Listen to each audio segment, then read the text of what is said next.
আজকে স্পষ্ট ঘোষণা দিয়েছি ফেসবুকের মাধ্যমে, আগামী বছরের কোন মাহফিলে, যেই মাহফিলে প্রধান অতিথি আর সভাপতি এলাকার নেতা থাকবে, ওই মাহফিলে আমি যাব না। প্রত্যেকটা আলোচকদের তাদেরকে বয়কট করা দরকার। আমাদের কারণে লোক পায়, আমাদের সামনে এসে কথা বলে, তারা যখন কথা বলে আমরা তাদেরকে বাধা দেই না। আমরা কথা বলতে এসে হুজুর এটা বললেন না। আরে তোর বেটা ওলামা একরামদের ভুল ধরার পায়ের সমান যোগ্যতা তো আল্লাহ তোকে দেয় নাই।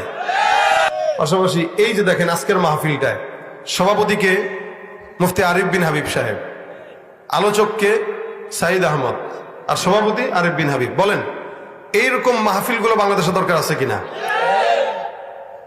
বক্তা থাকে আরিফ বিন হাবিব, সভাপতি থাকে গাঁজাখোর আর সুদখোর। আর এই গাঁজাখোর যায় ভুল ধরে আরিফ বিন হাবিব সাহেবের, দেখছেন না 2 বছর আগে ভুল ধরে তার।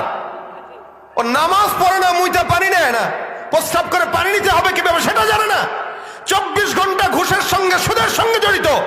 এই সমস্ত ঘুষখোরদেরকে মাহফিল থেকে সভাপতি আর প্রধান অতিথির নাম কেটে দিয়ে এদেরকে বয়কট করবেন। গত 17 বছর তারা জ্বালিয়েছে। সামনের দিনগুলোতে কোনো ঘুষখোরদেরকে আমরা মাহফিলের সভাপতি দেখতে চাই না। আমি আজকে স্পষ্ট ঘোষণা দিয়েছি ফেসবুকের মাধ্যমে, আগামী বছরের কোন মাহফিলে, যেই মাহফিলে প্রধান অতিথি আর সভাপতি এলাকার নেতা থাকবে, ওই মাহফিলে আমি যাব না। প্রত্যেকটা আলোচকদের তাদেরকে বয়কট করা দরকার। আমাদের কারণে লোক পায়, আমাদের সামনে এসে কথা বলে, তারা যখন কথা বলে আমরা তাদেরকে বাধা দেই না। আমরা কথা বলতে এসে হুজুর এটা বললেন না। আরে তোর বেটা ওলামা একরামদের ভুল ধরার পায়ের সমান যোগ্যতা তো আল্লাহ তোকে দেয় নাই। আজকে দেখলাম ফেসবুকে শেখ হাসান জামিল সাহেবকে একজন ভুল ধরতেছে, হুজুর তাফসির করেন। শেখ হাসান জামিল সাহেবরা বলতেছে তাফসির করেন। হাসান জামিল সাহেব বলছেন আমি 25 বছর তাফসির পড়াই, আপনার কাছ থেকে আমার তাফসির শিখতে হবে? কিয়ামতের আলামত না এগুলা?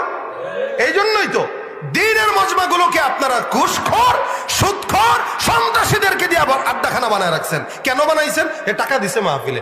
যেই মাহফিলে ঘুষখোরের টাকা দিয়া করা লাগে, ওই মাহফিল করার চেয়ে না করা ভালো। সুদখোরের টাকা দিয়া মাহফিল করার চাইতে না করে হলো ঘরে বসে জিকির করেন যান।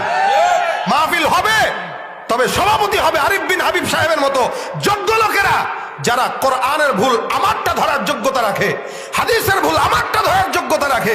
যেই লোক নামাজ পড়ে না, সুদ খায়, ঘুষ খায়, জিনা করে, সন্ত্রাসী করে, সেই লোক ওলামা একরামের ভুল ধরার যোগ্যতা রাখে না, মাহফিলের সভাপতি হওয়ার যোগ্যতা রাখে না। এই জন্য আপনারা মাহফিল করবেন, সামনে থেকে নিয়ত করবেন কোন চোর বাটপার বদমাশদেরকে মাহফিলের সভাপতি রাখবেন না, প্রধান অতিথি রাখবেন না। আল্লাহ পাক আমাদেরকে এই নিয়ত করার তৌফিক দান করুন। যারা বলেন আমিন।